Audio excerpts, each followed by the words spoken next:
আসসালামু আলাইকুম ওয়া রাহমাতুল্লাহি ওয়া বারাকাতুহু।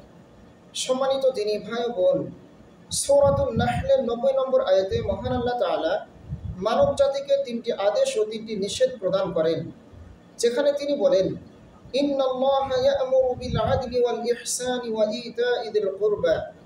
নিশ্চয় আল্লাহ তাআলা ন্যায়পরায়ণতা, সদাচরণ ও আত্মীয়-স্বজনকে দানের নির্দেশ দেন।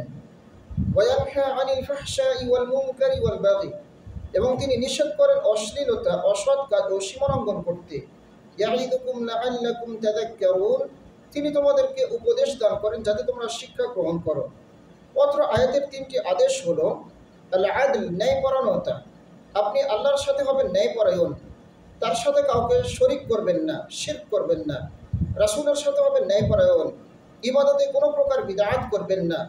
প্রতিবেশীর সাথে হবেন ন্যায়পরায়ণ, স্ত্রীর সাথে হবেন ন্যায়পরায়ণ, তার সাথে সদাচরণ করবেন।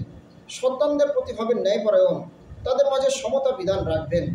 দ্বিতীয় আদেশ হলো ইহসান, আপনার সদাচরণ করা সবার প্রতি।